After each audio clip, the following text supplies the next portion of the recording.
자, 여기 보세요, 여기. 제1편 예수의 성취, 신분의 성취 중에 우리 마가복음 하잖아요. 지금 요겁니다. 본래의 신분이 뭐냐?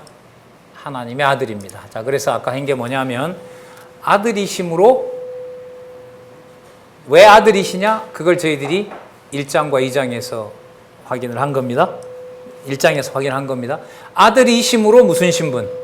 그 다음에 무슨 신분? 속죄주 신분. 속죄주이심으로 그분이 뭐가 되실 수 있다? 통치자가 되실 수 있다. 이렇게요. 요게 순서가 너무너무 중요합니다. 그러면 본문에 이제 들어가서 뭐만 찾아내면 되겠어요? 아까 우리 무슨 신분에 대해서는 살펴봤죠? 그렇죠. 아들 신분은 살펴봤죠? 그러면 요번에 가서는 속죄주 신분이 다 나오는지 다 검토해도 되고, 이제 검토를 먼저 한 저 같은 경우에는 중간중간에 연결을 시켜드리면 되고, 연결시켜드리는 본문은 여러분들은 안 읽어도 되고, 안 읽어도 되고, 안 되고, 반드시 읽으셔야 되고, 반드시 읽으셔야 되고, 한 달 동안에 몇 장도 안 읽으시면 진짜 제가 울어요, 울어. 저 울기에서 덕될 게 뭐 있겠어요, 권사님. 화가 나면 승질 나쁜데 저도 안 와버리는데 그러면 서로 아쉬울 거 아니에요. 자, 보겠습니다. 그러면 속죄주 신분이시라면 본인이 뭘 할 수 있는 능력을 가지고 계셔야 돼요. 속죄주가 되시려면 죄를 그렇죠. 한번 보겠습니다. 그럼 그런 내용이 나오는지. 자, 가버나움에 가셨습니다. 거기에 보니까 예수님께서 2절에 가시면, 2장 2절에 가면 도를 말씀하세요. 복음을 전했다는 거죠. 한 중풍병자를 4사람이 데리고 옵니다. 그리고 그들에게 이르시는데 4절에 보면 무리를 인하여 예수께 데려갈 수 없으므로 그 계신 곳에 지붕을 뜯어 구멍을 뚫고 중풍병자의 누운 상을 달아내리니, 설교는 요거 갖고 하죠. 그죠? 자, 친구에게 보여주고자 지붕까지 뚫었으니까 반드시 수단과 방법을 가리지 않고 교회로 데려와라. 전혀 다른 얘기인 거죠. 자, 5절에 읽어볼까요? 5절 같이 시작. 예수께서 저희의 믿음을 보시고 중풍병자에게 이르시되 소자야 내 죄사함을 받았느니라. 또 믿음 보신다고 해서 믿음이 믿어야 믿는 게 조건이라 이래 보시면 안 됩니다. 그 믿음을 통해서, 자, 아까 우리 무슨 얘기 계속했어요? 예수를 그리스도라고 믿는 게 내가 확신을 해요? 성령께서 세례를 주신 증거예요? 성령께서 세례를 주신 증거예요. 사람에게 매이면 안 돼요. 자, 그래서 그들이 가지고 있는 믿음, 아니면 그들이 받아야 될 믿음, 그 믿음의 주인이 누구이신 거죠? 예수님이시잖아요. 그러니까 당신이 그 믿음을 관리하는 자가 되시는 거예요. 그러면 자기 백성에게 믿음을 가지고 계신 것을 보시고, 이런 말도 틀리지가 않죠. 자, 그 다음에 뭘 받았느니라? 죄사함을 받았느니라. 그러니까 뭐가 바른 말이에요? 상식적으로 말하면 죄사함 받는다 하지 말고 병자니까 뭐가 나았느니라? 그렇죠. 병이 나았느니라. 이렇게 말씀하시면 됩니다. 그런데 뭐라고 하셨어요? 죄사한다. 그럼 목적이 다른 거죠. 자, 그래서 죄사함이 나오는 거고요. 그 다음에 7절도 이게 이 죄사하는 능력과 어떤 관계가 있는지 한번 보세요. 이 사람이 어찌 이렇게 말하는가? 이제 서기관들이 그래요. 참남하도다. 오직 하나님 한 분 외에는 누가 능히 죄를 사하겠느냐? 오직 하나님 한 분 외에는 누가 능히 죄를 사하겠느냐라는 이 말이 예수님께서 속죄주를 가지고 있다는 말하고 관계가 됩니까? 안 됩니까? 되죠. 말을 바꾸면 이렇게 돼요. 그 사람들은 질문으로 했지만 풀면 하나님이 누구에게 권세를 주셨다. 아들에게 속죄권을 줬구나. 근데 그게 서기관한테는 믿어지지가 않는 거죠. 그에게는 하나님 아들을 볼 수 있는 권세를 주지 않은 거예요. 이렇게 보시면 돼요. 믿지 않게 하시는 거, 이게 다른 데 가면 이제 강조가 됩니다만은, 믿게 할 자 믿게 하고 믿지 못할 자 믿지 못하게 하는 거죠. 그게 여기서는 궁극적인 목적은 아니고요. 당신이 뭘 가지고 계신다? 속죄할 능력을 가지고 계신 속죄주 신분이다. 9절부터 설명을 하죠. 성경이 다 설명합니다. 중풍병자에게 왜 내 죄 사함을 받았느니라 하는 말과 일어나 내 상을 가지고 걸어가라 하는 말이 어느 것이 쉽겠느냐. 자, 당연히 일어나 걸으라가 훨씬 더 쉬운 말이죠. 그런데 인자가 여기 나오네요. 답이 여기 나오네요. 인자가 육신의 몸을 입고 이 땅에 온 나사렛 예수지만 하나님의 아들인 내가, 이런 말이죠. 땅에서 뭘 사하는 권세? 여기 권세 또 나왔네요. 권세 3개 모아볼까요? 연결을 시켜가니까. 아까 무슨 권세? 가르치는 권세. 또 무슨 권세? 이거 말고 아까 두 번째 앞에 나왔어요. 병 고치는 권세. 사단을 뭐 하는 권세? 예, 사단을 아까 심판하는 권세. 자, 여기서는 몹쓸 병을 고치는 권세. 자, 그러면 권세라는 말이 지금까지 3번 나오는 경우로 보면 이 권세가 뭐하고 직결된다? 신분하고 권세가 직결된다. 그럼 한번 보세요. 제가 1장에서부터 2장까지 오는 동안 다른 거 다 빼고 구조만 머릿속에 있어요. 마가복음은 신분인데 앞부분에 뭐가 나온다? 아들과 그분이 속죄주라는 게 나온다. 그러면 3가지 얘기만 들려주면 되죠. 낱말도 있는데 그분이 왜 권세를 가졌느냐? 하나님의 아들이시기 때문에 가르치는 게 달라, 사람들하고. 그리고 하는 행동도 다르셔야지. 그러니까 누구도? 귀신도 내쫓으신 거야. 그리고 사람들한테 얘기할 때 귀신아 물러가라고 하거나 병이 나았다라고 하지 않고 굳이 뭐라고 말씀하신다? 죄사함을 받았느니라. 그러면 여러분, 제가 발췌는 했지만 잘 보세요. 성경과 강론을 요약하는 게 다른 게 이런 겁니다. 제가 지금 발췌는 하고 다는 안 했죠. 발췌해서 말씀드렸잖아요. 그런데 그게 성경 기록의 목적과 부합해요, 안 해요? 부합하죠. 그러니까 설교는 뭐하고 달라요? 발췌는 하되 성경으로 가는 것이 아니라 누구 틀 속에 들어가 있는 거죠. 설교자의 틀 속에 들어가 있기 때문에 뭐하고 뭐가 달라요? 설교하고 강론이 다른 거예요. 시간이 없는데 마가복음 1, 2, 3장을 초등학교 1학년 애가 어떻게 다 들어요? 못 듣죠. 그걸 앉아서. 그때까지는 할머니가 할아버지가 이야기를 해주셔야죠. 야, 너 권세라는 말이 뭔 말인 줄 아냐? 할아버지, 난 모르는데. 권세? 권세라는 말은 예수님한테 관계된 거다. 뭔 권세를 가졌는데요, 할아버지? 예수님이 하나님의 아들이시란 말이야. 그런데 그분이 뭘 가지고 있냐면 말씀하는 게 남들하고 달라. 그리고 하는 것도 다르고 하는 것도 다른 것을 귀신도 쫓아내는 분이야. 그리고 귀신이 들리고 안 들리고 사단에게 들어가고 안 들어가고 그거 다 예수님이 주관하는 일이야. 그리고 그분이 병을 고칠 뿐만 아니라 병 고치는 사람은 의사도 병 고치지만 의사가 하나님 죄를 사할 능력은 없는 거야. 근데 예수님은 뭐도 가지고 계시다? 죄도 사고 계시다. 그럼 1분 동안 1, 2, 3장을 구조대로 먼저 성경의 바탕을 두고 공부한 선배로서 안내를 해주면 걔가 그 내용을 가지고 있는 게 일반 잘못된 설교를 머릿속에 입력하고 있는 것과 근본적으로 다를까요? 그게 그걸까요? 이게 저희들에게 이제 남아있는 일입니다. 남아있는 일이에요. 어떤 분을 보니까 몇 가정이 안 돼요. 연세가 들었고 하다 보니까 기계도 잘 못 만져요. 토요일 오후부터 금요일 오후부터 이번 주에 가정에서 3시간 공부를 해야 되는데 오전에 뭘 틀고 오후에 뭘 튼지를 패드를 찾아서 메모지에다가 적어요. 그리고 뭐 나올 때 영상이 안 좋은 건 먼저 들어보고 몇 분부터 몇 번까지는 목소리가 작음까지 다 적어놔요. 그리고 그래서 전체 들으려면 한 40분이면 되고 오후 시간에는 이걸 듣는데 여기서부터 여기까지 들으시면 되고 그렇게 하는데 이 부분은 영상 목소리가 작아서 다음 걸 가지고 듣는다. 그걸 준비를 다 해놓으세요. 그리고 주일날 몇 가정 되지 않으면 그분들이 오시면 스위치 넣고 뭐 넣고 해서 스위치 순서도 잘 모르면 밑에다 적어요. 뭐 USB 꽂는다, 꽂은 것 중에 뭐 몇 번째를 클릭한다. 그렇게 해서 그렇게 트는 분 봤어요. 예. 그렇게 준비하려면 그날 듣는 시간이 3시간이라면 이분 준비하는 것도 보면 1시간은 좋게 넘습니다. 그리고 메모를 안 해놓으면 한 주일 지나면 여러분 나이가 70 넘어 80이 다가오면 지난번 했던 게 기억, 권사님 나요? 안 나요? 안 나죠? 그러면 메모해놨던 그 수요 모의를 좀 들춰봐요. 아, 지난주 이거 들었구나. 그러면 거기 가서 또 그거 해서 그렇게 준비를 하세요. 그래서 강론 듣는 시간이랑 그분들이 와서 말씀을 듣는 것과 그게 똑같아요. 거의 비슷하게 그렇게 준비를 하세요.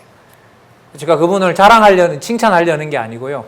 남아있는 성경신학이 완성된 시대를 살고 있는 여러분들과 저에게 가정교회에서 이제까지 어떻게 했는지는 잘은 모르겠지만은 어떻게 배려를 하고 어떻게 안내를 해줘야 되는지를 하나님께서 이 기회를 주셨다고 봐요. 그래서 이런 소원은 있어요. 이런 교제를 통해서 이렇게 명확하게 해주셨는데 이렇게 하다 여기서 그냥 다 끝내신다? 이건 아닐 것 같아요. 이건 아닐 것 같아요. 그래서 아까도 저도 차세대들 혹은 다음 세대들과 성경을 통해서 교통할 수 있는 그런 어떤 방법을 제가 고민한다고도 말씀을 드렸던 거죠. 자, 우리 이제 명확해졌잖아요. 죄사하는 권세. 2장 1절에서부터 12절에는 개념도 많이 나왔습니다. 자, 아까 또 말씀드렸던 거 있죠. 하나님의 아들임으로 아들이 영광을 받아야 돼요? 아버지가 영광을 받아야 돼요? 아버지죠. 12절 볼까요? 그가 일어나 곧 상을 가지고, 자기가 누웠던 상이요. 상을 가지고 모든 사람 앞에 나가거늘 저희가 다 놀라 영광을 아들에게 돌리며. 예. 하나님이 누구죠? 예수님의 아버지인 아들의 아버지인 누구에게? 하나님께 돌리며 가로되 우리가 이런 일을 도무지 보지 못하였노라. 이건 의도적인 거예요. 아마 여기서 사람들이 예수님 앞에 뭐 하려고 하면 예수님이 아마 왜 인자를 선하다고 하느냐? 선한 이는 누구밖에 없다? 하나님밖에 없다. 이렇게 소개했을 거예요. 자, 그러면 증거 됐죠? 속죄 능력 많이 나왔죠? 그죠? 나왔어요? 안 나왔어요? 나왔잖아요. 자, 여러분, 그러면 속죄 능력을 극대화시키는 방법은 뭐가 있냐면 결코 속죄함을 받을 수 없는 사람을 속죄해주면 가장 좋겠죠. 여러분, 누구의 죄를 사해주면 가장 많은 눈물을 흘릴까요? 징역 1년 산 사람, 10년 산 사람, 무기징역, 사형수. 그럼 물어보는 게 바보죠. 바보죠, 이게. 근데 왜 우리가 바보냐? 박강사가 바보가 아니라 그 다음에 그게 나온다는 걸 여러분들이 이제까지 안 보셨다니까. 그래, 그 다음에 뭐가 나오느냐? 뭐가 나오냐면요. 세리와 죄인들과 함께 식탁에 있는 게 나와요. 뭘 더 확증하려고? 무슨 능력을 더 확증하려고? 다시, 누구의 아들임으로 무슨 능력을 확증하려고 뭐가 나온다? 다시, 하나님의 아들임으로 속죄 능력을 극대화하기 위해서 세리와 죄인들을 함께 하는 장면이 나온다. 그게 2장 17절까지 연결된 거죠. 여러분, 저도 받고 여러분들도 지금 2시간 20분 동안 벌써 듣고 계시지만은 따로 뭔가 설명할 필요가 있습니까? 하나님 살아계십니다라는 거 믿으셔야 됩니다. 이렇게 해야 됩니다. 필요 없잖아요. 전달된 것 속에서 뭐예요? 다 깨닫게 하시고 진리의 말씀이 얼마나 강력한 건가를 알게 되잖아요. 그러신 것처럼 저희들 세대들에게도 자녀들에게도 그렇게 안내를 해서 아까 어떤 분처럼 언제 올지 모르니까, 언제 달려들지 모르니까, 변집사님 맞죠? 언제 달려들지 모르니까 딱 준비하고 이번 주에는 요만큼 이렇게 방홍기 전도사님 오는 게 얼마 안 남았다고 하니까 그래서 양심상 그래도 몇 번은 내가 읽어봐야지 하고 딱 그 포진을 하고 읽어놓고 딱 방어하는 거죠. 그래? 나도 5분만 얘기하자. 나도 5분만 얘기하자. 성경에 보면 이런 얘기들이 흘러가고 있는데 그 흘러가는 내용이 네가 얘기하고 있는 인간이 뭔가 해야 되는 걸 차단한다. 나는 성경이 그거라고 믿는다. 방어, 변증, 전파, 자, 그럼 그 부분만 읽어볼게요. 22장 14절에 보면 또 지나가시다가 알페오의 아들 레위가 어디에 앉아 있어요? 어디에 앉아 있어요? 그럼 이 사람, 레위가 뭐라는 거죠? 세관이라는 거죠. 이 사람이 마태입니다. 자, 15절에 보면 많은 세리와 죄인들이 예수와 그 제자들과 어떻게 있어요? 함께 앉았습니다. 16절에 볼까요? 바리새인들이 왔어요. 바리새인의 서기관들이 와서 서기관들이 예수께 죄인들과 세리들과 함께 잡수시는 것을 보고 가로되 그 제자들에게 이르되 세리와 죄인이 함께 먹는가 어찌하여? 자, 예수님 대답 너무너무 참 귀한 말씀이죠. 건강한 자에게는 의원이 쓸데없고 병든 자에게라야 쓸데있느니라. 여러분, 성경 개론 4페이지. 무슨 눈? 무슨 눈? 요게 요거예요. 요거. 죄인의 눈. 목사는 설교하려고 보잖아요. 신학자는 좋은 연구 논문 성경을 인용해서 잘 써서 연구비 받으려고 하잖아요. 성경을 잘 배워야 교인들한테 아는 척하니까 신학생들은 보잖아요.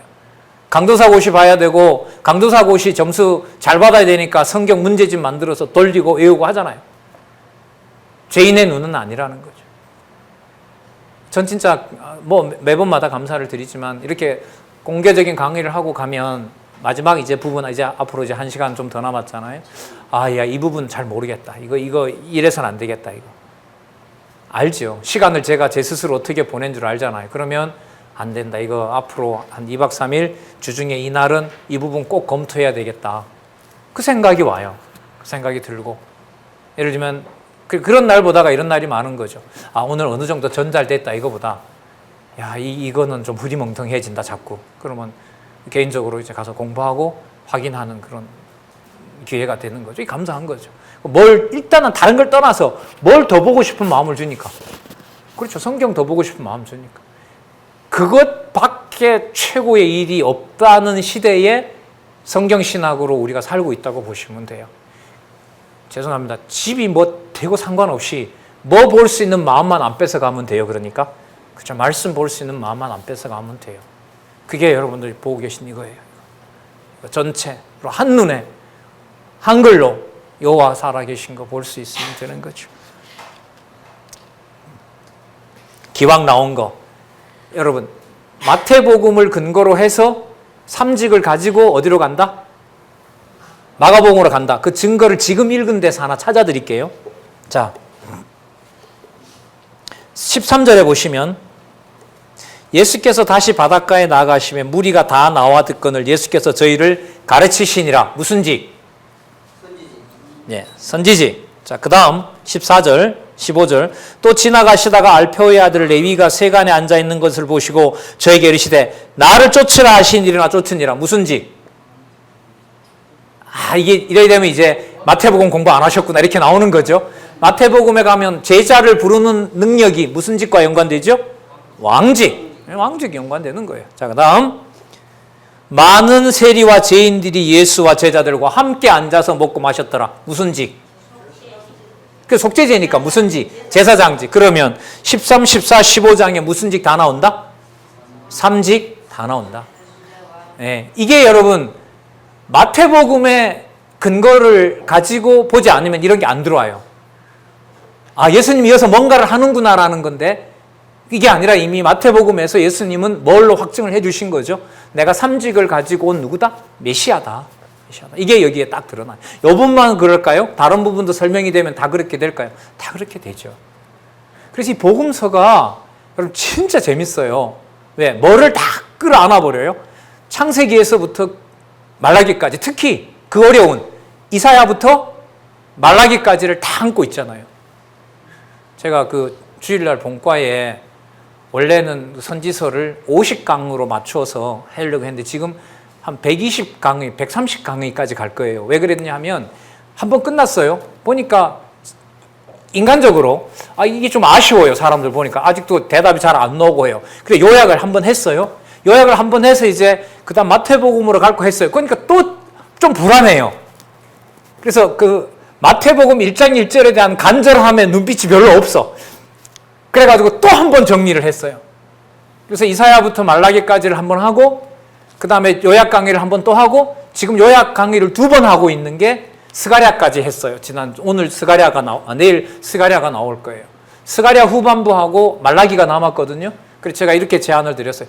스가랴하고 말라기 이제 끝나가는데 분위기를 봐서 아브라함과 다윗의 자손 예수 그리스도가 별로 간절하게 안 보이면 저 다시 이사야로 또 갑니다. 이러니까 그만하자는 사람, 또 갑시다 하는 사람, 마음대로 하세요라고 하는 사람. 그래서 그 선지서 부분에 저도 공부를 이번 기회에 좀 꼼꼼하게 하게 돼서 되게 자유로워요. 그리고 또 하나는 아까 말씀드린 대로 마태, 마가, 누가, 요한에 나타난 부분, 특히 선지자직의 성취부터 시작하는 이 복음서가 진짜 예수님께서 말씀하신 대로 모세율법과 선지자의 글과 시편에서 나를 가리켜 기록한 것이구나라는 그 구절이 확증이 돼서 좋아요. 예. 이 말은 그 강의를 공부하셨으면 좋다는 말을 이렇게 휘둘러서 얘기한다는 걸 여러분들은 이미 알고 있으리라고 생각을 합니다. 선지서 진짜 어렵거든요. 여러분 이거 옥스퍼드 가도 해결 안 되고요. 독일의 유명한 보수주의 유일한 신학이라는 하이델베르크를 가도 안 되고요. 제네바 아카데미 가도 안 돼요. 요약이 안 돼요. 이게 풀려버렸단 말이죠. 자, 그러면 또 넘어가 볼까요? 2장 18절부터 22절에 보면 19절로 바로 가겠습니다. 너 왜 금식 안 하느냐 너희들은, 이렇게 질문이 들어왔어요. 예수님 대답 볼까요? 19절.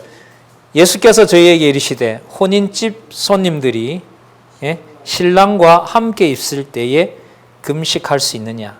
신랑과 함께 있을 동안에는 뭐 할 필요가 없다? 그러면 기쁜 일이잖아요. 금식은 과거에 왜 하죠? 죄 때문에, 죄를 속해달라고. 그러면 금식할 필요가 없다는 말은 당신하고 있으면 금식 안 해도 된다는 말은 당신이 뭐가 된다는 거죠? 그렇죠. 속죄주가 된다는 거죠. 그런 그 속죄주가 죽을 때가 있다, 잠시. 그때 되면 너네들이 뭐 하게 될 것이다? 속죄주 되는 분이 눈앞에 사라졌으니까 뭐 하지 않을 수 없어요. 그렇죠. 괴로워할 수밖에 없죠. 그게 진짜 금식이다. 그러니까 금식을 시키는 게 아닙니다. 금식도 결국은 신랑이 가자 뭐 할 수밖에 없어요. 신부가 통곡할 수밖에 없는 거죠. 그러니까 금식을 누가 시켜요? 그 마음에 여러분 영혼을 길들이는 걸 누가 시킬까요? 성령이 시킵니다. 전달하는 것만큼 무서운 게 없어요. 전달하는 만큼. 이게 진짜 무서운 거예요. 여러분 아무리 제가 제 자신을 아무리 많은 지식을 가지고 변명을 한다 하더라도 그게 하나님께서 회개하는 과정이 아니라면, 성경을 인용해서 수많은 말로 나를 포장하면 진리를 가지고 내가 뭐 하는 일이 벌어져요?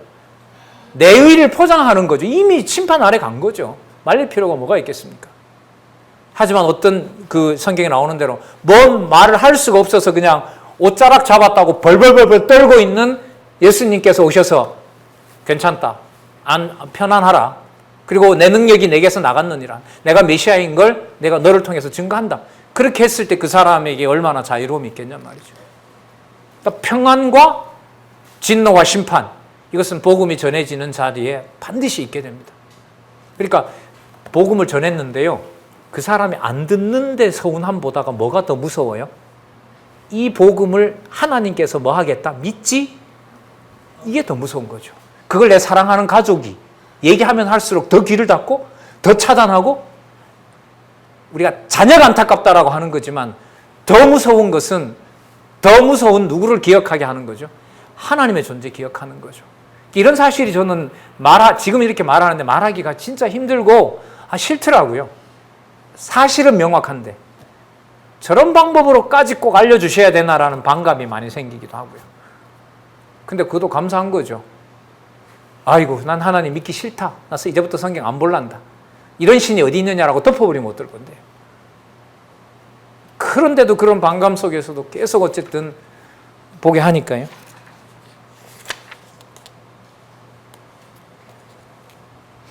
그 다음에 연결되실 거예요. 안식일에 그 밀밭으로 지나가다가 밀을 먹으니까 바리새인들이 왜 안식일날 먹느냐라고 얘기를 해요. 자, 그 다음에 예수님의 대답은 다윗의 예를 들어요. 그러니까 무슨 근거를 가져오는 거죠? 구약의 성경적 근거를 가지고 와서 아비아달 제사장 때 다윗도 지성소에 있는 걸 먹은 적이 있다. 그러니까 지금 내가 먹는 것은 뭐가 이루어지는 거다? 구약의 다윗을 통해서 이미 보여줬던 게 내가 이루어지는 거다. 따라서 내가 하는 행동이 뭐가 아니다? 불의가 아니다. 그럼 아까 금식하고 연관시켜 볼게요. 그 구절이 27절 2장 27절 가라사대 안식일은 사람을 위하여 있는 것이요 사람이 안식일을 위하여 있는 것이 아니니 그러므로 인자는, 참 번역 재밌어요. 인자는 언제도, 안식일에 도라는 말은 다른 날은 빼곤가요? 다른 날도 맞지만 안식일도 맞을까요? 우리 포항말로 뭐죠? 마카다. 마카다. 이게 안식일의 주인인 거죠. 가정은 빼고, 가정은 그러니까 엄마 아버지가 안식의 주인이 있잖아요. 아니에요. 안 돼. 이제는 안 됩니다. 진짜 이제는 안 돼요. 이제는 다 끝났어요. 이제는 창세기부터 계시록까지 답을 다 해놨어요. 이제는 주인 노릇 못 합니다. 주인 노릇 못 해요. 각자 다 뱃속에 있는 아기부터 태어난 아기까지 오늘 내일 천국 가야 될 할아버지 할머니까지 이제는 누구 마음대로 할 수 없는 지체예요. 듣게 할 진리만 선명하게 듣고 들을 만큼 듣고 다윗처럼 볼트를 재기만 하면 성전 올라가는데 못 지어요. 끼울 수 없어요. 다윗은. 그까지만 갖다 놓고 돌리는 건 다윗 솔로몬이 와서 돌려야 돼요. 그 성전의 마지막 채비가 저는 이 성경 신학으로 이 시대에 끝났다고 보는 겁니다. 자, 속죄 능력 있는 걸 보여줬죠. 그 다음에 보시면, 자, 여기에 보면 3장의 제목이 아들로의 신분이 나오죠. 그죠? 아들로의 신분이 나와요. 근데 앞부분에 보면 이미 뭐가 나왔냐 하면 이런 부분이 이제 또 공부해야 될 거리인 거예요. 여기 보세요. 이미 우리 뭐 지나왔죠? 아들의 신분 지나왔죠. 그죠? 아들 신분이 지나왔는데 지금 구조가 어떻게 되어 있냐면 속죄주 신분 안에 뭐가 나와요? 아들로의 신분이 나와요. 아들로의 신분. 자, 여기도 나오죠? 여기 있죠? 여기. 속죄주 신분 안에 양쪽 가로가 안 나왔을 거예요. 아마 가로 없는 데까지 나왔죠, 이게. 그죠? 가로 없는 데까지 나오니까 이건 이제 메모라든지 여러분들 가지고 계신 뭐 강론집이나 이런 걸 참조하시기 바랍니다. 개론도 참조하시고요. 자, 이 부분을 좀 설명을 드리도록 할게요. 그러니까 죄사함을 보여주셨으므로 당신이 누구냐 하면 하나님 아들로의 신분이라는 것을 여기서 강조합니다. 자, 그러면 이렇게 되는 거죠. 속죄주의 능력을 가지고 있으므로 당신이, 자, 여기 보시면 어떤 예가 있는지 예를 한번 들어볼게요. 안식일에 사람 고치는 거, 그 다음에 큰 무리와 귀신들의 고백으로 하나님 아들임을 계시하는 거, 12를 불러 제자를 삼는 거 또 나와요. 아까 여러분 제자 삼는 거 나왔죠? 또 써요. 또 제자가 나오고요. 그 다음에 오해하는 자들을 책망하여 하나님 아들을 계시하는 게 나와요. 자, 그러면 여기서는 앞부분에 무슨 능력을 보여주신 아들이 되죠? 조금 전까지 뭐가 나왔어요? 속죄 능력으로 나왔죠.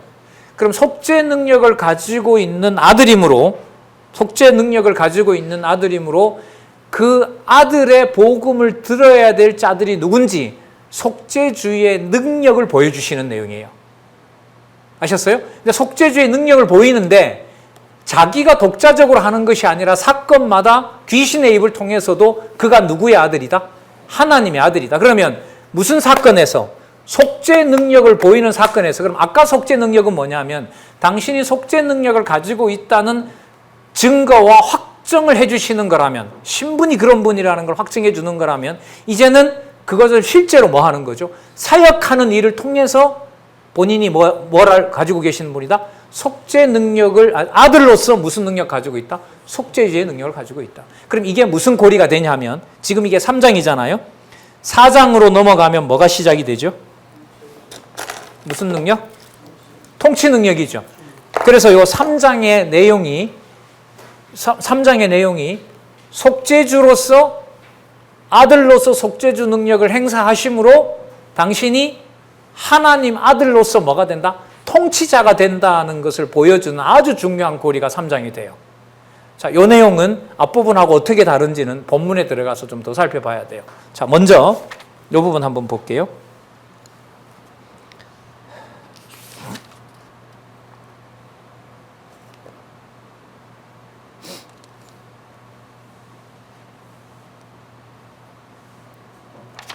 자, 어디를 보시냐 하면 손 마른 사람, 한쪽 손이 마른 사람이 있는데 2절에 보시면 언제 그 병을 고쳐주시냐 하면 안식일에 고쳐주시죠.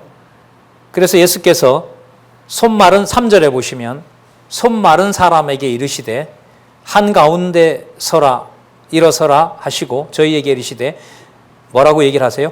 안식일에 선을 행하는 것과 악을 행하는 것, 생명을 구하는 것과 죽이는 것이 옳으냐 하시니 저희가 잠잠하거늘 5절에 보면 저희 마음에 을 근심하사 노하심으로 저희를 둘러보시고 그 사람에게 이르시되 내 손을 내밀라 하시니 그가 내밀매 그 손이 회복되더라.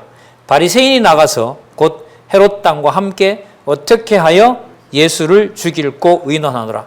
여러분 여기 보시면 예수님께서 노하셨다는 얘기 나오죠.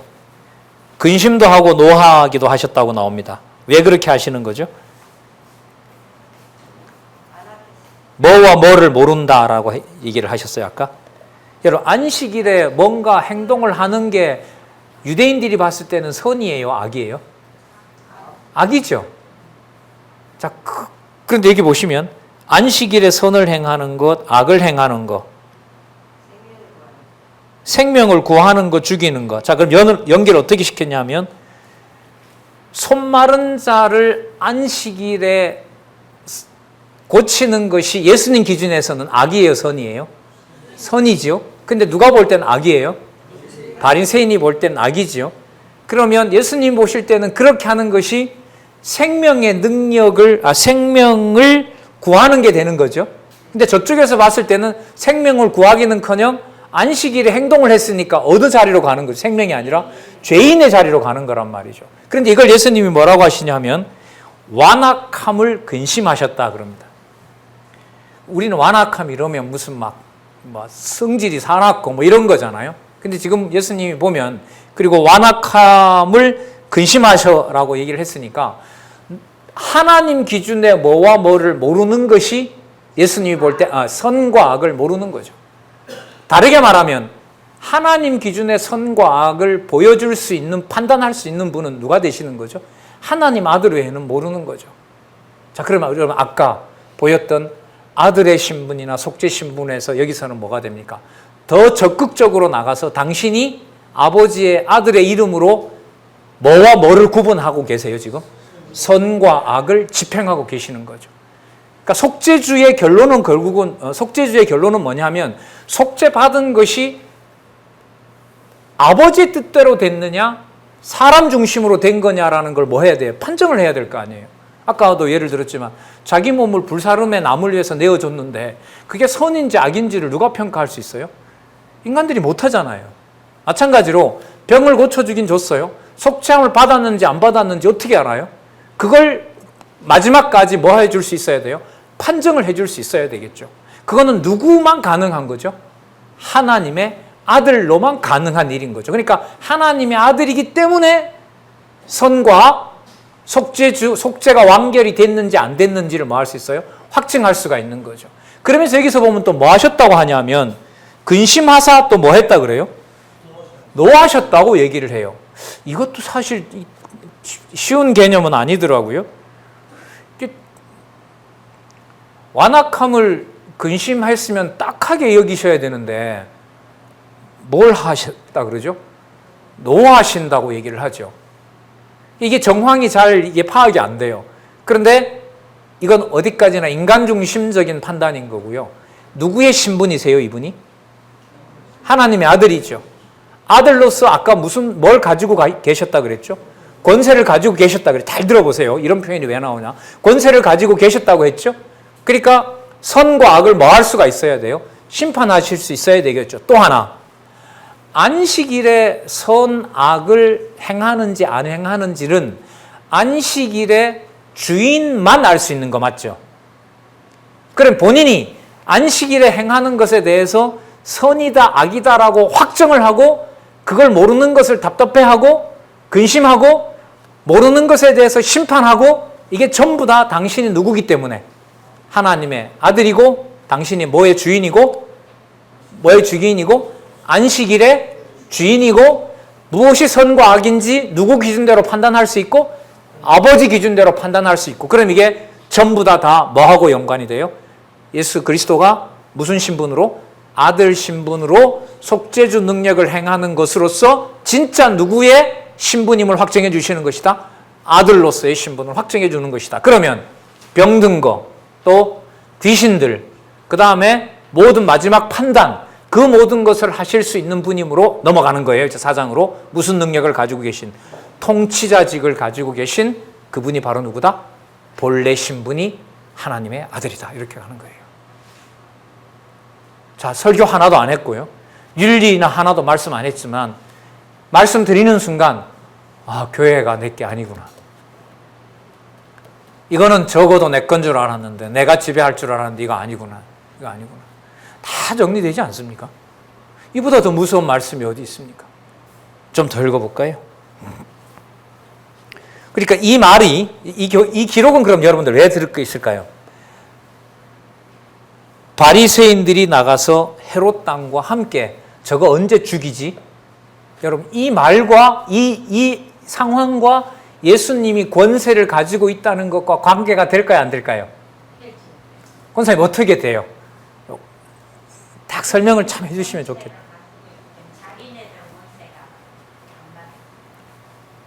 아니 자기네들의 권세를 묵살해버린 거거든요 지금. 맞죠?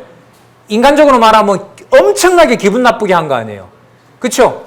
안식일을 범했다 안 범했다는 거에 판정을 누가 내려요? 바리새인들이 내린 거죠.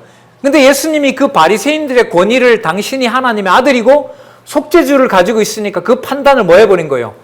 오히려 심판한 거죠.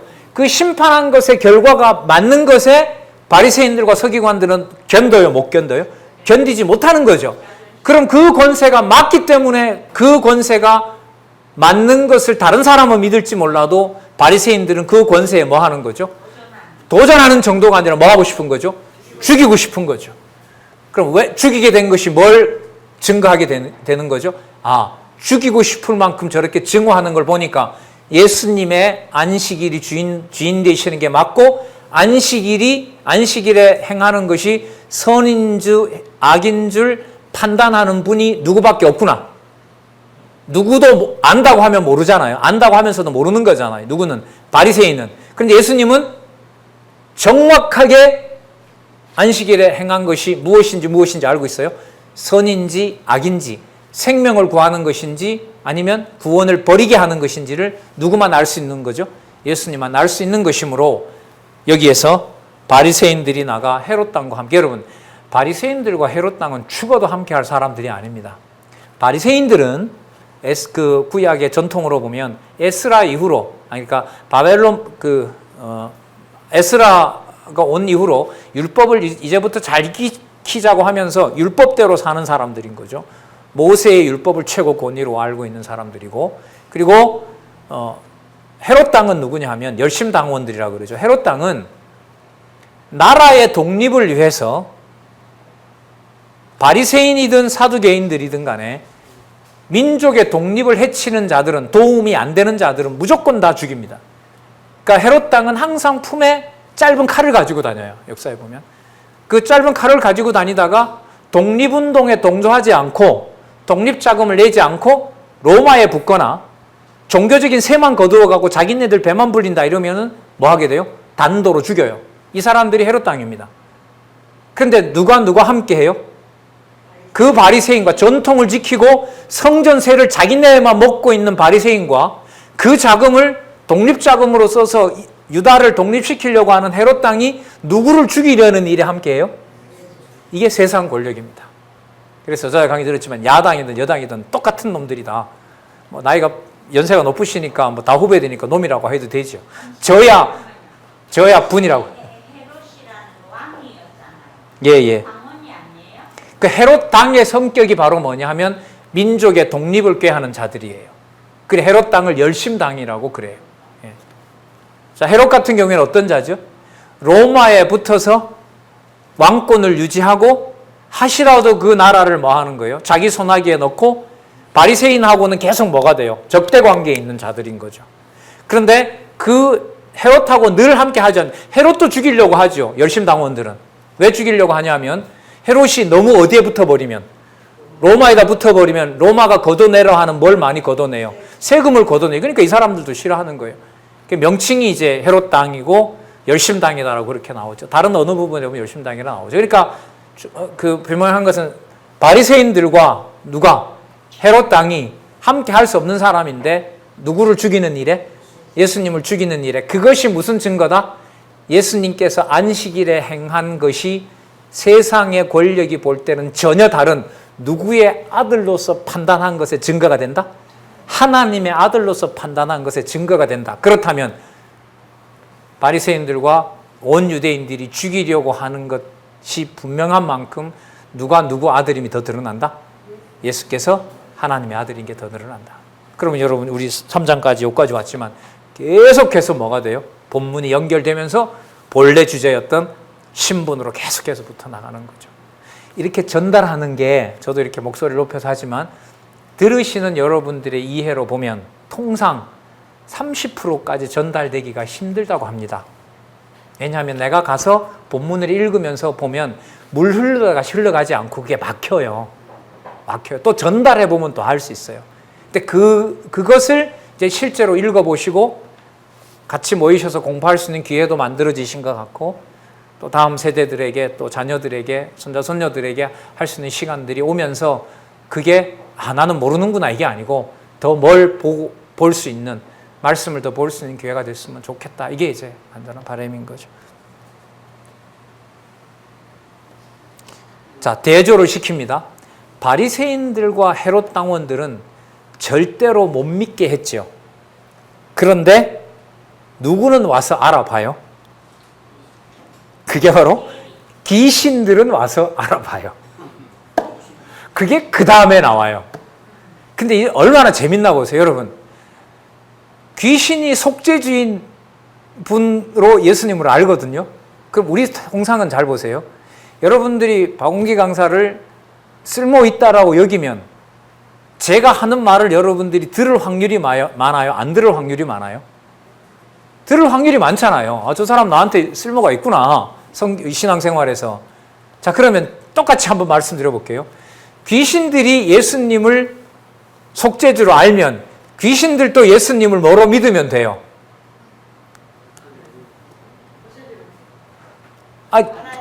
하나님의 아들로 알아봤단 말이에요. 바리새인들과 사두개인들은 열심난 건 모르는데, 그러니까 우리가 통상 나 엄마 잘 알지, 나 엄마 어떤 분이 잘 알아. 그러면 걔가 그 다음에 걔가 엄마를 따를 확률이 많아요, 버릴 확률이 많아요? 따르고 믿을 확률이 많죠. 근데 지금 이 구조가 재밌는 구조라는 게 이게 바로 하나님 아들의 다음에 통치 능력하고 관계가 되기 때문에 그래요. 그러니까 무슨 뜻이냐면 사단이 예수 그리스도를 하나님의 아들로서 그리스도를 아는 것하고요. 사단은 아무리 알아본다 하더라도 처음부터 살인한 자고 심판받은 버려진 영혼이기 때문에 피조물이기 때문에 예수 그리스도를 인정을 한다 하더라도 예수를 그리스도로 믿을 수가 절대로 있다 없다? 절대로 없다. 그게 재밌는 내용이 나와서 말씀을 드리는 거예요. 근데 우리는 그렇게 생각 안 하잖아요. 저처럼 말을 많이 하고 맞는 말을 많이 하면 자동적으로 말을 듣고 있는 나보다가 저는 여러분들은 신앙이 더 좋은 거라고 여기잖아요. 제 스스로도 착각하고. 아니요. 그 대표적인 예가 주는 그리스도 살아계신 하나님의 아들이라 그랬는데 내가 죽는다 하니까 못 죽습니다. 안 됩니다. 예수님 뭐라 그러죠? 봐요. 사단이 거기 등장하잖아요.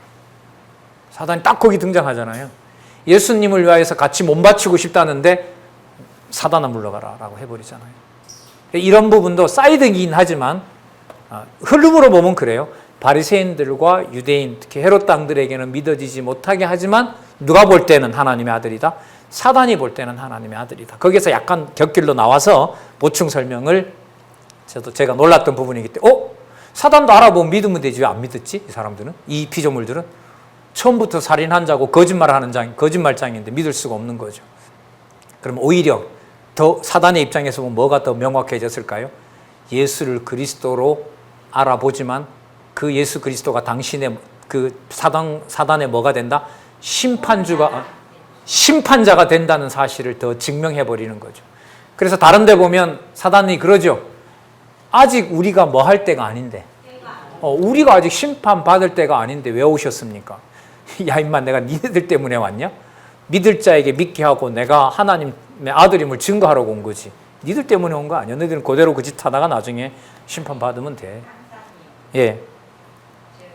사단이 예수가 그리스도인 것을 증명을 했잖아요.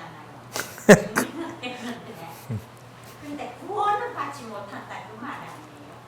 절대로 받을 수가 없죠. 제 사함을 받고 구원을 그렇죠. 받을 수는 없는 거. 그렇죠. 예. 알기는 아는데 예. 그 믿으니까 자기가 증거를 했을까? 아니죠. 그러니까 여러분 이런 거죠. 천사의 말을 하고 또 예를 드릴게요. 천사의 말을 하고 자기 몸을 불사름에 내어줘요. 말도 100%다 진리고 몸도 불사름에 내어서 교회를 위해서 섬겼어요. 예수님이 말씀하신 거 더 가지고 오면 천국에 갔어요. 나중에 예수님 저 윗자리 절 주셔야 되죠. 제가 창세기부터 계시록까지 다 가르쳤고 제가 창세기부터 계시록까지 다 가르쳤고 마지막에는 예수님처럼 제 몸을 어디에다가 불사름에 던져서 제가 주의 일 하다 왔습니다. 그러면 저 자리는 누구에게? 저한테 주셔야 되죠 라고 했는데 예수님 뭐라 그런다고요? 모른다. 나는 모른다. 그 다음에 두 번째, 자기 상을 이미 받았느니라. 너 그때 박수 다 받았어. 나는 너 모른다. 여러분 이거 하고요, 구원의 불확실성하고는 구분을 또 해야 됩니다. 이 좀 신학적인 문제들이거든요. 그 말은 무슨 뜻이냐면 주 예수 그리스도가 창조주고 심판주고 마지막 사단을 지옥에 넣는 바로 그런 능력자라는 사실을 보여주시는 거고요. 이렇게 한번 생각해 보세요. 그러면 내가 구원 받았는지 못 받았는지 이른바 옛날에 우리가 얼마나 불안했어요. 맞죠? 그러니까 여기도 잘 따져보면 돼요. 내가 구원을 받았는지 못 받았는지가 문제였던 거죠. 나를 구원하실 분이 예수 그리스도가 누군지 아니었는지는 별로 관심이 없었고 누가 구원 받았는지 안 받았는지, 내가 구원 받았는지 안 받았는지 여기에 목숨을 걸었다는 거죠. 그러니까 그게 인본주의로 갈 수밖에 없었던 거고 이걸 구속사로 부추겼던 거예요. 그리고 처방을 준다고 하면서 그 불안하시죠? 그러면 이렇게 하면 성경에 이 부분 딱 떼가지고 와서 이렇게 하면 어디로 갑니다? 천국 갑니다. 누가? 당신이 이런 고민을 하니까 당신이 이렇게 하면 당신이 천국으로 갑니다. 이게 구속사고 인본주의입니다. 구속사가. 근데 아니잖아요. 성경은. 지금 성경은 누구임을 증명하는 거죠? 예수가 하나님의 아들임을 증명하는 거죠. 그러면 다르게 말하면 여러분들에게 좋은 일이 있든 나쁜 일이 있든 가정교회나 양육교회나 이 교회에 슬픈 일이 있건 힘든 일이 있건 좋은 일이 있건 간에 모든 일 속에서 하나님 살아계신 것이 증명이 되면 이미 나는 어느 나라 백성이 됐다는 증거죠. 그렇죠. 그럼 구원받았다는 증거가 되죠. 아, 집사님 힘들어요? 그래 나도 힘들어. 근데 이거 하나님 하는 일이 분명하지. 근데 하나님이 분명하는 일이 맞는데 내 마음에는 안 드는데 이거 하나님 살아계신 거 맞다. 맞는 것 같아. 그럼 끝난 거예요. 그 자리에서. 뭐도 끝나고 하나님 나라 백성인 것도 믿어지는 거고 하나님께서 그 자리에 주인 되신다는 것도 믿는 거고. 그래서 우리가 구속사를 배제하는 게 아니에요. 구속의 기쁨이라는 게 결국은 누구 존재로 간다? 하나님 살아계신 존재로 가는 거죠. 우리가 구속사를 인본주의로 가는 건 반대인 거죠. 내가 받고 내가 어떻게 하면 나중까지 보장받느냐. 이게 전부 다 주어가 누가 돼요? 내가 되죠. 이게 성경의 본래 기록 목적이 아니라는 거죠. 자, 그 부분 한번 읽어볼까요? 11절. 8절 끝에 보면 허다한 무리가 그의 하신 큰 일을 듣고 나오는지라. 자, 더러운 귀신들도 나옵니다. 11절 볼게요. 더러운 귀신들도 어느 때든지 예수를 보면 그 앞에 부르짖어 가로되 당신은 여러분 이 사람들이 우리처럼 똑같은 입고 나와서 우리 교회 10명 이쪽 사람 10명 이쪽 사람이 아니라 이거 어떤 것들이지? 더러운 귀신들도 앉아가지고 똑같이 얘기를 해요. 뭐라고 얘기를 하냐면 당신은 누굽니다. 하나님 아들입니다. 여러분 남들이 볼 때 구분이 될까요? 안 될까요? 안 되죠. 그러나 예수님이 볼 때는 누가 그 짓을 하고 있는지 분명해요. 더러운 귀신 들려서 예수를 뭐로 불러요? 하나님의 아들이라고 하는 거예요.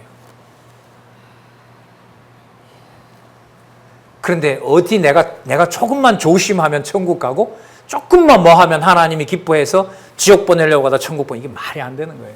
그 안에 하나님의 주권이 있다는 아, 물론이죠. 게 나타나는 그럼요. 그게 권사님 말씀하시는 것보다 훨씬 더 엄격하다는 거예요.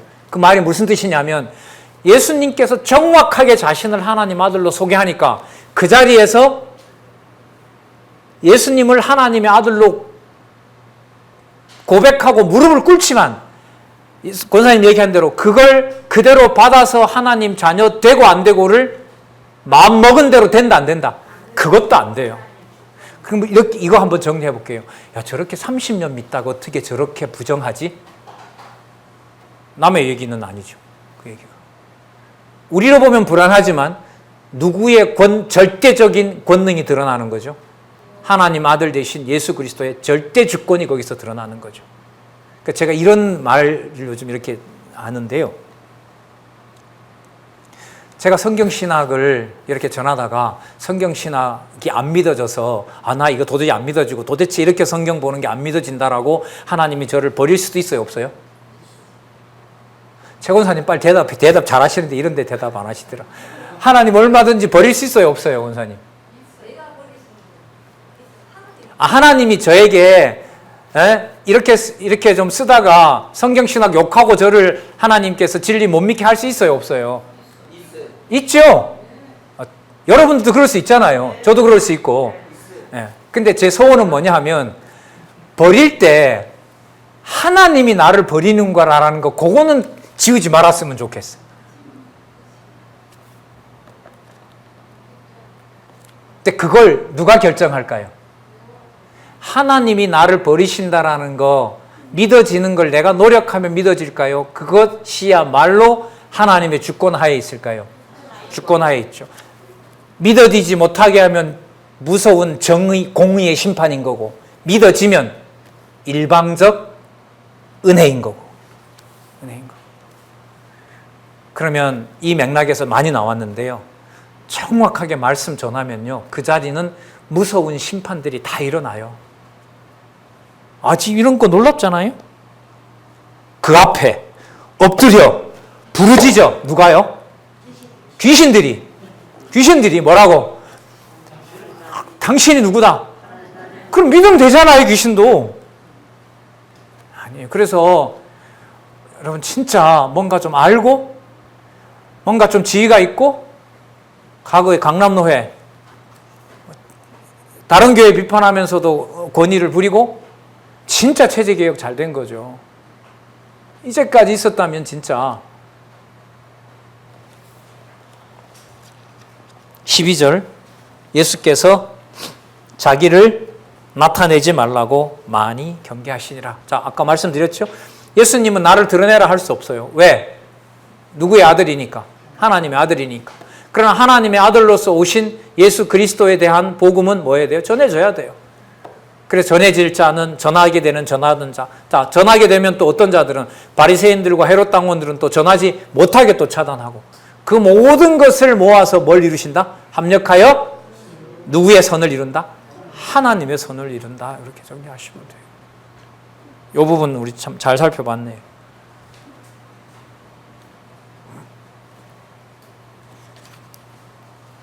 우리 뭐 통상 얘기 많이 하잖아요. 베드로도 버렸고 가룟 유다도 버렸는데 더 진한 회개는 누가 했죠? 가룟 유다가 했잖아요. 뭐까지 맺는데? 뭐까지 맺는데? 그럼 누가 회개를 더한 거죠? 예수님은 이미 정해놨습니다. 차라리 태어나지 않았으면 더 좋아할 뻔했다. 그러면 여러분 잘 보세요. 구원을 목회자 입장에서 당신 그래서 구원받는다라는 말이 얼마나 무서운 말인지 아시겠죠? 그럼 누구 자리로 간 거예요?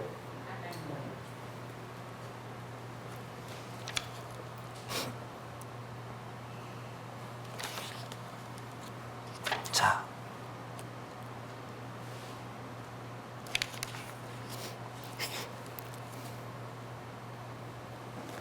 여러분 사단은 부르짖어도 사단입니다. 맞죠? 버릴 자예요.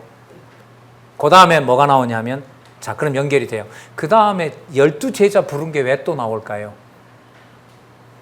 12제자를 왜 또 다시 거론할까요? 아까 사단은 아무리 하나님이라고 알아봐도 뭐 할 수 없어요? 절대로 뭐가 될 수 없어요? 하나님의 자녀 될 수 없어요.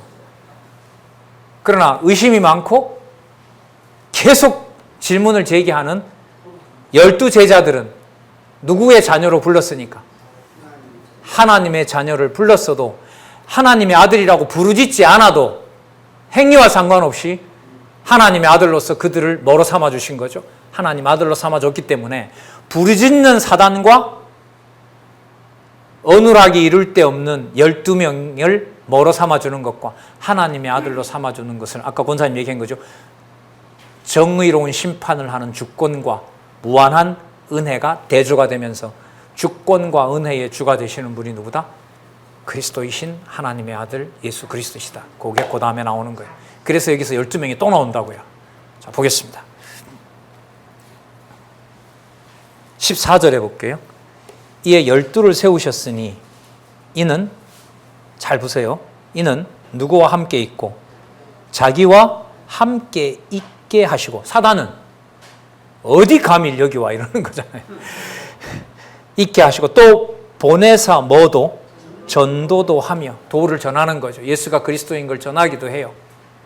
그런데 아까 보세요. 사단도 떠든다고 얘기를 하잖아요. 사단이 여러분 떠는다고 해서 그걸 사도들이 전도하는 것과는 차원이 같을까요? 다를까요? 다릅니다. 다릅니다. 여러분 이것도요 굉장히 깊은 사고로 데리고 갑니다. 잘 보세요. 예수님이 다 말씀하신 건데 세상에 있으면서 주여 주여 100마디를 한 사람이 당연히 이 사람은 천국의 윗자리로 갈 것 같고 이 사람은 100마디에 비하면 이 사람은 한마디밖에 안 했어요. 그럼 이 사람은 어디로 가야 돼요? 그 사람이 가는 천국에는 안 가거든요. 그런데 그런 방식이에요? 아니에요? 그런 방식이 아니에요. 방식이 아니에요. 자, 아무리 많은 100가지를 해도요 모른다 이러면 끝나는 거예요. 그리고 이 사람한테 제가 언제 예수님께 공개했습니까? 아니다. 소자에게 한 것이 누구에게 한 것이다? 내한테 한 것이니라. 나와 같이 내 낙원에 있으리라. 그러면 끝나는 거예요.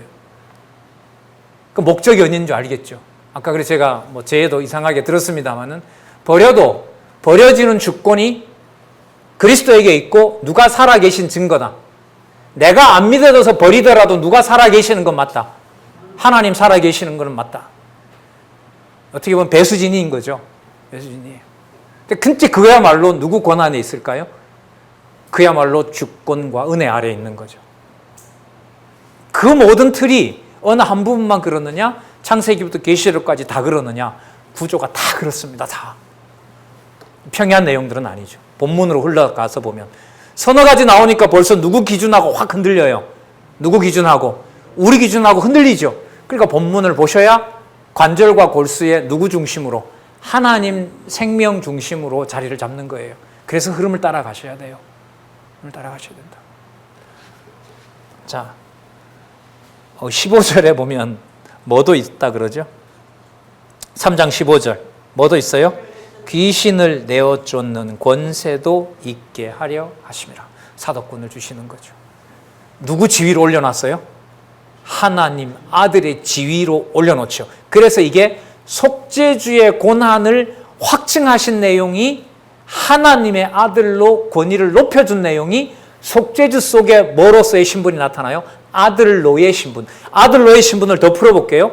제자들도 하나님의 아들로 만들어주는 신분을 가지고 계신 속죄주다. 다시요. 하나님의 아들이심으로 그분이 속죄주이다.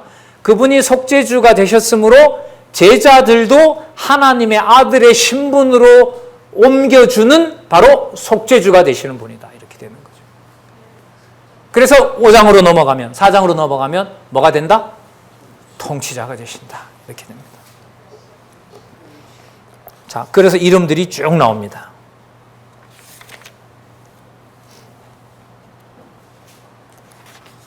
그러면 이제 이 부분은 아실 거예요.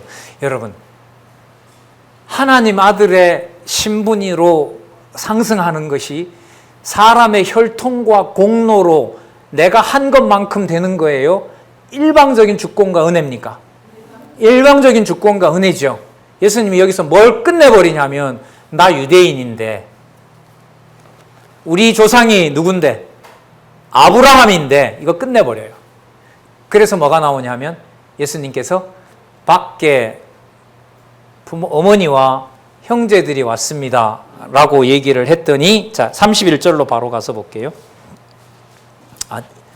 31절로 바로 가서 볼게요. 때에, 죄송합니다. 때에는 언제냐면요.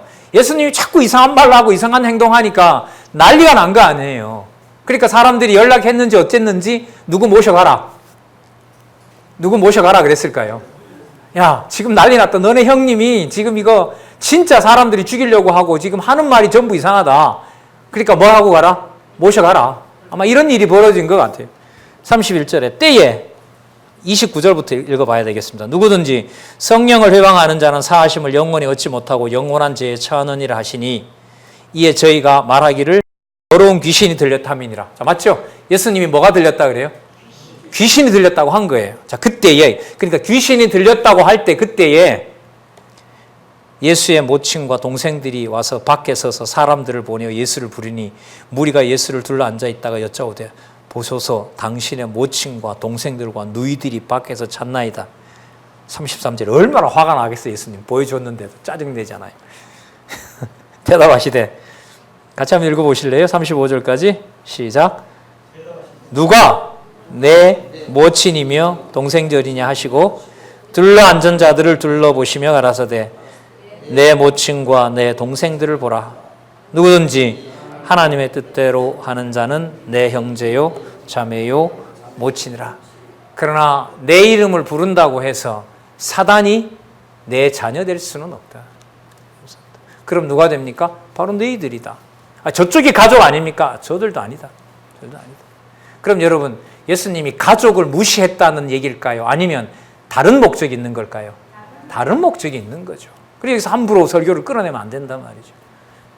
따라서 예수님은 가족뿐만 아니라 민족뿐만 아니라 귀신뿐만 아니라 심판할 자에게 심판하고 은혜 베풀 자에게 은혜를 베푸시는 속죄주 능력을 가지고 계시면서, 자, 여기 아들로의 신분 설명합니다. 속죄주의 능력을 가지고 계시면서 버릴 사단이 아니라 누구를? 제자들을 무슨 신분으로? 아들로 바꾸는 신분을 하고 계신다. 그럼 뭐와 뭐가 들어가 있는, 뭐 속에 뭐가 들어가 있는 거죠? 속죄주 신분을, 누구를 아들 삼는 걸로? 제자들과 들을 자를 아들 삼는 신분으로 바꿔놓는 무슨 사역을 하신다? 속죄 사역을 하신다. 자, 그 다음부터 우리가 관리 잘하면 되죠. 구원받은 이후는 우리가 관리 잘하면 되잖아요. 정신 나간 소리죠. 아닙니다. 통치도 지배도 다 그리스도가 하셔야 됩니다.